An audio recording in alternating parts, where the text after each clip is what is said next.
اعوذ باللہ من الشیطان الرجیم بسم اللہ الرحمن الرحیم۔ اللہ کی توفیق کے ساتھ سورۃ القحف کی آیت نمبر 1 کو ہم مکمل تجوید کے ساتھ پڑھتے ہیں، سمجھتے ہیں اور ادا کرنے کی کوشش کرتے ہیں۔ آغاز کرتے ہیں۔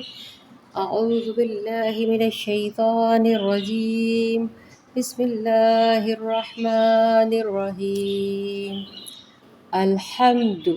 الحا کو نرم پڑھیں گے، ہم دال پشتو، الحمد للہ، دیکھیں لام زیر لام للہ، یہاں پہ لام کے اوپر کھڑی زبر ہے، للہ، اب جیسے یہ ہا ہے اس ہا کو لام کے اندر ہم نے ملانا ہے، للہ الذی، یائے مدہ کے اوپر دیکھیں یہاں پہ یائے مدہ کا قاعدہ، پھر اس کے اوپر چھوٹی مد موجود ہے، یہ مد منفصل کا قاعدہ ہے، اسے 3 سے 4 الف کی مقدار ہم نے کھینچ کے پڑھنا ہے بڑی مد کی وجہ سے۔ الحمد للہ الذی، حمزہ زبر نون زال زبر زا، لام زبر لا،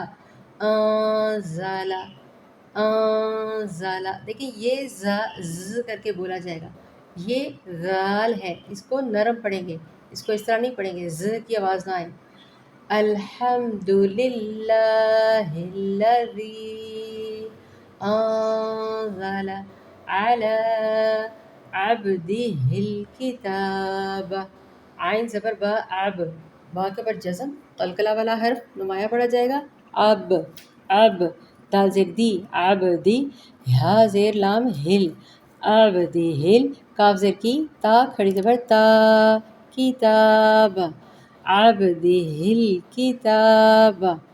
الحمد للہ الذی انزل علی عبدہ الکتاب، ولم، میم کے اوپر جزم ہے، اس کے اوپر اظہار کیا جائے گا میم کلیئر اظہار کے ساتھ، میم ساکنہ، ولم یجعل لہ، یجعل لہ، دیکھیں تشدید کے اندر میں ہمیشہ بتاتی ہوں وہ نمایاں پڑھا جاتا ہے تو اس عین کو اس لام سے ملا دیں گے تشدید والے کے ساتھ، یہ لام سائلنٹ ہو جائے گا، یجعل لہ، ہا الٹا پیش ہو، عبدہ الکتاب ولم یجعل لہ، عین زیر عی، واو زبر وا، عیوا، جیم آگے دائرہ آ رہا ہے نا تو 2 زبر کو ہم ایک میں بدل دیں گے، ایک زبر سائلنٹ ہو جاتی ہے، یہ صرف اور صرف 2 زبر کا قاعدہ ہے، جہاں پہ 2 زبر آپ دیکھیں گے وہاں پہ ہم رک جائیں گے، عوجا، ویسے بھی سکتا ہے، ہم نے وقف کرنا ہے، عوجا، اس کو 1 سے 1.5 الف کی مقدار کھینچ کے پڑھیں گے کیونکہ مد عارض سے تو نہیں کریں گے، مطلب وقف کی صورت میں اس کو ہم آیت بھی مکمل ہو رہی ہے نا، 2-3 ریزنس ہیں، بڑی مد ہو جائے گی، یہاں پہ رک جائیں گے، عوجا، ایک دفعہ میں روانی سے پھر پڑھ دیتی ہوں، الحمد للہ الذی انزل علی عبدہ الکتاب ولم یجعل لہ عوجا، یہاں تک ہی ایک آیت مکمل ہوگی۔ السلام علیکم ورحمۃ اللہ وبرکاتہ۔